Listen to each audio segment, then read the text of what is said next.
2 more. 2 more. The Ottawa Charge win Game 1 of Round 2 of the Walter Cup playoffs. They take a 1-0 series lead over the Minnesota Frost off of a 2-1 overtime win. And we are two wins away from being crowned Walter Cup champions. Get those kazoos ready. Get those kazoos ready for Thursday, because, oh boy, this is a big one. As for notes, it was actually kind of harder this game for me to take so many notes. I know it went to overtime, but unlike the last time we had an overtime game, this one didn't take 4 overtimes. It didn't even take 4 minutes. Emily Clark wanted to go home, and she called the game nice and early. This was, in my opinion, actually as close to a perfect game as we could have gotten, because it really was just one mistake. One gaff by Phillips, and it was a bad gaff. But also, it was the only gaff. It was honestly, I think, the only gaff she's had this playoff run. Like, that's a goal that is 100% on Phillips. Okay, actually 99%, because, like, she goes out of her net to play the puck often, and there was no support, but I was looking at the replay, and I think she thought that there was a defender coming to get the puck, who then peeled off. But maybe I'm, really just trying to find excuses, because, I mean, come on, it's Phillips. Like, I can't blame her. I really can't. Because, like, yes, that play was bad, and we'll get into it. It is not representative of who she is as a goaltender. Tonight's performance was 26 shots, 25 saves. 25 saves on 26 shots. That's like your regular Gwyneth Phillips playoff performance. That's honestly your regular Gwyneth Phillips performance. She's played amazing. She's played lights out. She's the reason we're in the finals. She's the reason we have a lead in the finals. If it wasn't for that one little mistake, this is another 1-0 shutout. I guess the other thing that I'd like is, like, more scoring. I'm honestly, a little bit of me is glad that we went to overtime and that we ended it so early. And that it's Emily Clark, again, who's having a really good postseason and is starting to post some pretty consistent numbers. She's almost a point-per-game player. 4 points in 5 games. That's pretty good. 1 2-point game, and she's at a point-per-game pace. And that's what we need. We need our players to be clicking offensively as well. Defensively, though, I think we've been great. Again, goaltending has been the best goaltending in the league. If we win 2 more games, Phillips will win the Alana Claus. Like, I think at this point, no debate. Maybe if Emily Clark gets the game winners in the next 2 games, like, or in the next 2 games that we win, like, maybe that would be enough to at least spark a conversation. Like, if you get 4 game winners in the playoffs, including both series winners, including the championship clinching goal, then maybe there becomes a conversation around it, because she's been so clutch, Emily Clark. She scores the series winning goal in round 1, and then how does she introduce Ottawa to the finals? By scoring an overtime winner. That's definitely starting to go up there in the conversation. But right now, for me, Phillips is a walk for the Atlanta Claws. And that's the brand of Ottawa Charge hockey that we play. When we were going into overtime, despite the fact that I was like, oh, we could have won this game already, like, this game could be over, one thought stuck in my mind. We're still playing Ottawa Charge hockey. We are not playing Minnesota Frost hockey. I will feel uncomfortable if we go to overtime in a 3-3 game, in a 4-4 game, because I'd be thinking, even though I'd be happy that our offense is clicking, I'd be thinking, Minnesota found it. Minnesota's got it together. They're playing the kind of hockey that they like to play.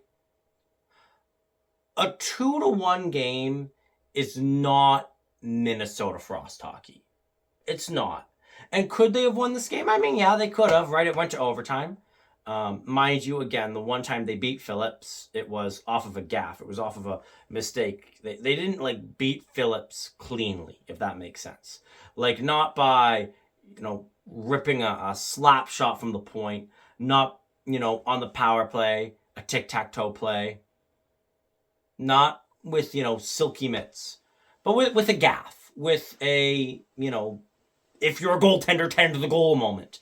That's how they beat her. How did we beat Minnesota? Bar down, short side. I get that there was a bad turnover, but in terms of the goaltending action, these were, legitimately good shots. And I think if we continue to play like that, and if we continue to get shots like that, I mean, Rebecca Leslie with a beauty to open up the scoring in the second period. Bar down. Boom. Emily Clark, off the rush, short side game winner a la Sidney Crosby 2010. Those are the types of shots that you love to see. And those are the type of shots that Minnesota didn't get, or at least didn't beat Phillips with. If we see more 2-1, 1-0, even 3-2 games, then I think the series is being played in a way that benefits us. When we start to get to that 4-3, even 4-2 area, when we start to get to 6 goals plus, that's when I think Minnesota's playing more comfortably. That's when they're starting to play their brand of hockey. We want to avoid their brand of hockey. We want to play Ottawa Charge hockey, and we did tonight. Even if there was a gaff. But I do think that, we've shown capabilities. I think we only had 19 shots, if I'm correct. Which, 2 goals on 19 shots? That's not great. In the finals, you hope your goaltender is going to do better than that. You hope your goaltender is going to at least go 900. If that's what we get, if we can get sub 900 goaltending from Minnesota, and, I don't know who's going to be in net. It could, they've got a good tandem. It could change game to game. But if we can get sub 900 goaltending and we can get 25 shots a night, I think we'll be good. Unless they play Minnesota hockey. This was an Ottawa Charge game. And I think that's why it was an Ottawa Charge win.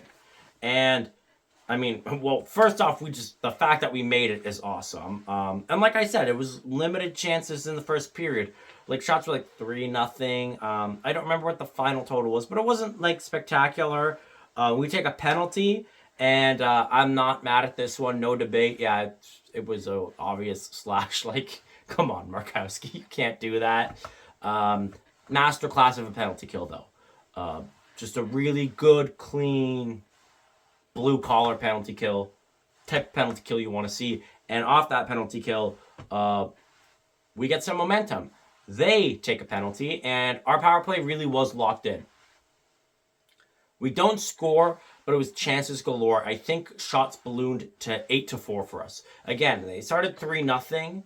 And the power play just ballooned the shots in our favor. We had a really good power play, even though we didn't score. But I thought that the period ended with momentum in our favor. And you could tell at the end of the first period that, yeah, Minnesota's experienced. They've been here before. But I thought we were playing to their level or higher through most of the period, which is what you want to see. I thought through the start of the second, we were strong. And then the most detestable player in the league did a detestable thing. A knee-on-knee collision. No attempts to avoid it. Britta Curl is the dirtiest player in this league. The dirtiest. It's not even close. She's already had, 3 suspensions this season, including the playoffs? It's her first year. She's averaging a suspension, every 10 games that she plays? She actually probably is about to up her average, because I would be utterly shocked if this isn't a suspension. It has to be, right? On Mrazova, who been injured earlier in the season, and I don't believe she returned to the game, so one of our good players who has a history of injury, and oh wow, Britta Curl hit her knee on knee. I'm sure that was an accident. I'm sure the 3-time suspended player just oopsie doodle. Oh, did I do that? It's a joke. She's a joke. And quite frankly, I hope it's more than a 1-game suspension. I hope it's a 2-game suspension and that her season is done. I really legitimately hope that this is a 2-game suspension and that she does not get to play another game this season. And I hope we sweep them. I really do. So long as she's on this team, I hope we sweep the leg. Because clearly that's the kinds of tactics that she's just fine with. It's a dirty play. It's a dirty hit. It doesn't belong in this league. And the fact that it's from Britta Curl, a player who has a history of dangerous hits, dangerous plays, both in this league and internationally, completely ignoring, whatever is outside of the game. Like ignore what she said on social media or all of that. Because to be fair, let's talk about just her on-ice performance. Let's not talk about anything outside of it. As a player, I can't stand her. She could be the nicest, most genuine person off the ice, though I hear she isn't. But I don't know. I don't know her personally. I hear Brad Marchand's a great guy. Like, down to earth, super nice. The kind of person that you wouldn't have a beer with. You would have a sit-down meal. But he's a rat on the ice. On the ice is what I care about. And on the ice, she is one of the dirtiest players I've ever seen play. I'm not talking about PWHL. I'm talking about hockey. 3 suspensions. It's a 30-game season. With, at most, a 10-game playoff. So we're talking at most, she's playing 40 games. And she's looking to have her 4th suspension. Are you kidding me? That's like having 8 suspensions in the NHL. Or I guess if you go on like a playoff run where you're probably going to play at least another 20 to 30 games, that's like having 10 in a season. Imagine if there was an NHL player who between the regular season and postseason, and again, this is a finals run, so the equivalent would be to have played, let's see, somewhere, we're not going to go to the extreme. We're not going to say 28 games, but we're not going to say, the minimum 16. So let's go somewhere nice in the middle and say 20. So 102 games total. Let's say across a 102 game season, an NHL player got 10 suspensions. They'd be kicked out of the league.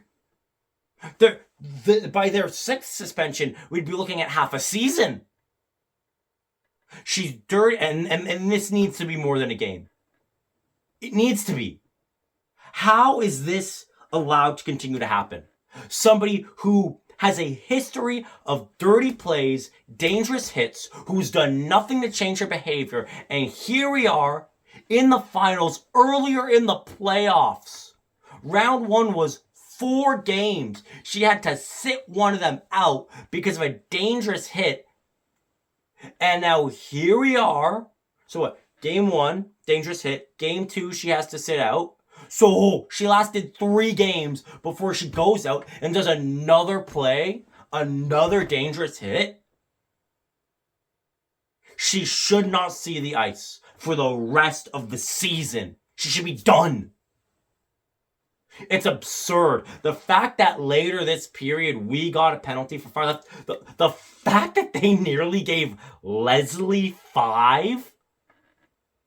Oh, if they gave her 5, I was prepared, fully prepared to lose it more than I already have. Again, we won this game, That is a huge loss, losing Rizova.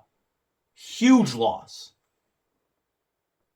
And I could maybe give another player the benefit of the doubt. I could.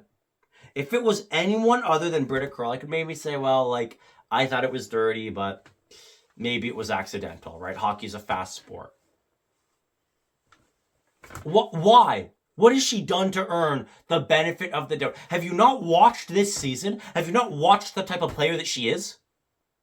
Why should I give her the benefit of the doubt when she has proven time and time and time again that this is the type of player that Britta Curl is? The type of player who doesn't belong in this league, who doesn't belong in any league, who is a dangerous, dirty player who delivers hits with intent to injure, because that's what this was. It was intent to injure, and she should get at minimum, the rest of the season off. She should get her golf clubs out right now. Can you tell I'm hot? Can you tell I'm heated about this? It's absurd. Even Minnesota fans will tell you that. Like, even Frost fans will be like, yeah, no, I can't defend her. Do you know how dirty of a player you need to be that your own fans won't defend you? Look, I don't know, it might not be in frame, but I was at the number retirement for Chris Neil. I've got a book written about Chris Neil. He's one of my favorite players, right? Now, probably the other 32 fan bases would say he's a really dirty player. He's a fan favorite in Ottawa. Much beloved. You need to be a special kind of dirty player for your own fan base to be like, nah, they're dirty. Like, I don't know what to say. That hit should get you at least a game. You need to be a special kind of just nasty, no respect, no dignity player for your own fan base to say, like, yeah, I wish she wasn't on our team, but, you know, it is what it is, I guess. Like, that's the general consensus among Minnesota fans. I wish she wasn't on the team. And it's not just because of her outside personal life. It's because of who she is on the ice. Dirty. Dangerous. Bad for the sport. Terrible for growing the sport.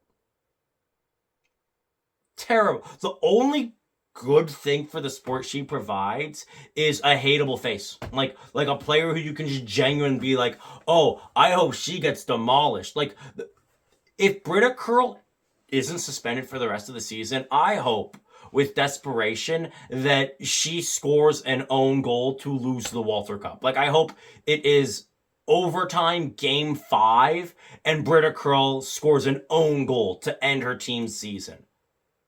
Like, I have nothing more to say about this. And I really hope that this is the last time I have to say her name this season.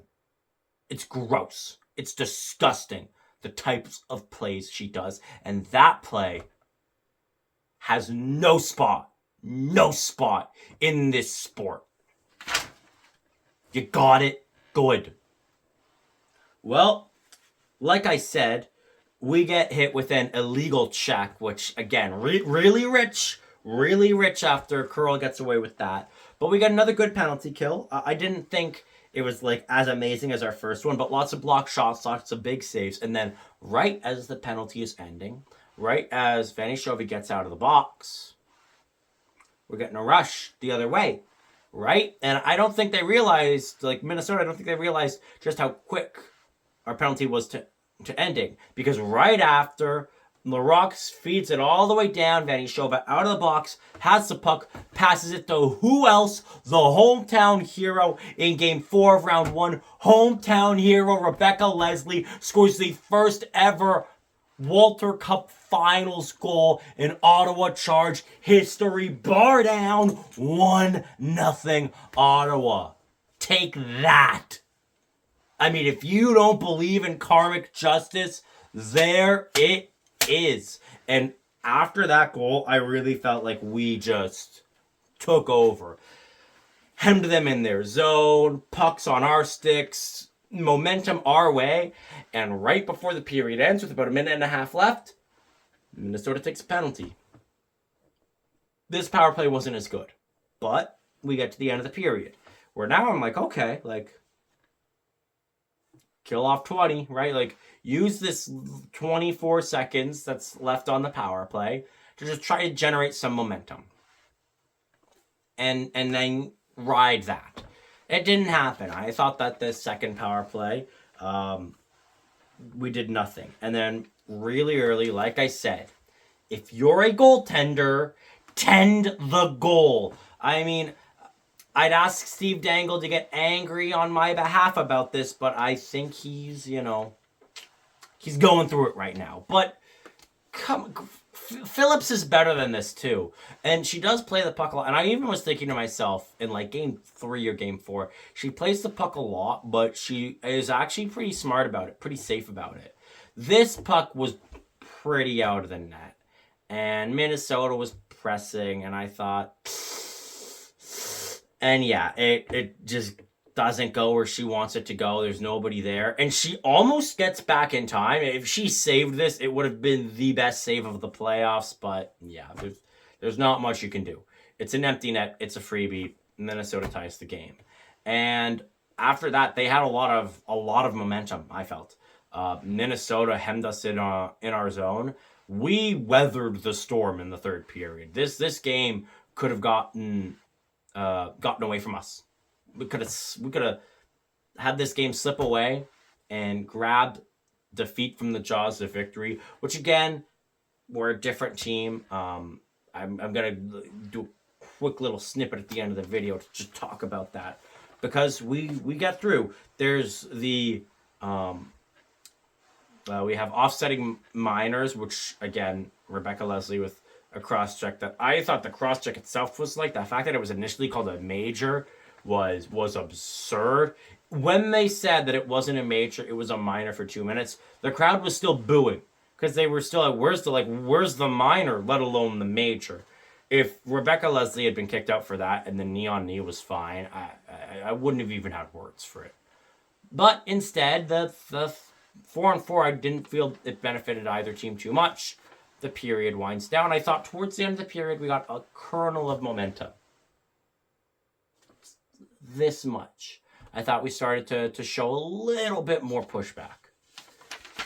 And that bleeds into the overtime, which did not last long. Minnesota with a giveaway. Emily Clark back down the other way. She shoots. She scores 2-1 in overtime. Good night. See you later. See you Thursday.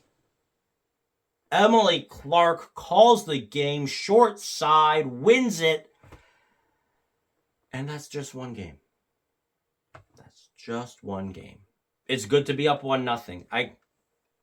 At home, you really want to win both those games. But here's the thing. We win Thursday, all the pressure's on Minnesota. Like, I get why there's like a feeling of like, oh, like we have to win Thursday because we don't want Minnesota to have the opportunity to end it at home. We're a really good away team. And B, like Minnesota, if they lose, they are back against the wall. I get they've come back from it again, but in the past, but to do it again would be tough. It would be tough. And nobody wants to be down 1-0. Nobody wants to be down 2-0. Oh, but we've always lost game 1. Yeah. And we've always won game 1.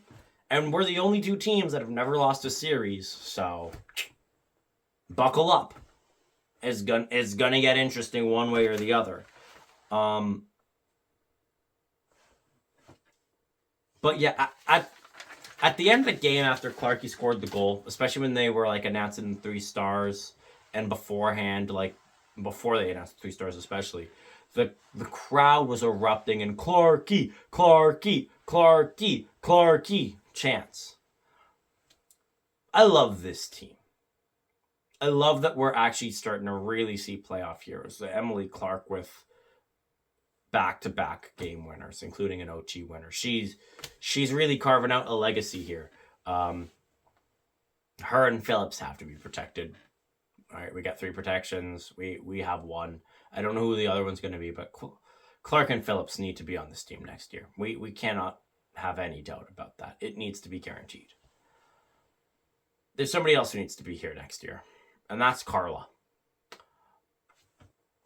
She's gotten flack. And I will admit that there have been times where I might have been part of that flack. I've been part of that flack. As the sign said, she was right about everything. Do I think she deserves to be nominated for Coach of the Year? No. She doesn't deserve to be nominated. She deserves to win. I don't think it's even a debate. Look at where Ottawa was. Look at where we are now, and look at the fact that we changed. We kept throwing the pucks in the middle of open ice in our own end.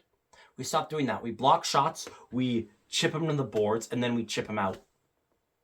We're playing safe, conservative, defensive hockey because that's the brand of hockey that the Ottawa Charge should be playing. That's what fans have been saying. You know, we got great goaltending, we got great defense. We don't have the most high-flying offense. We're going to be winning games 1-0, 2-1. So play to your strengths. And you know what? Yeah, we are. And she changed things, and we are. And it's made a huge difference. And it's the type of hockey that you want to see.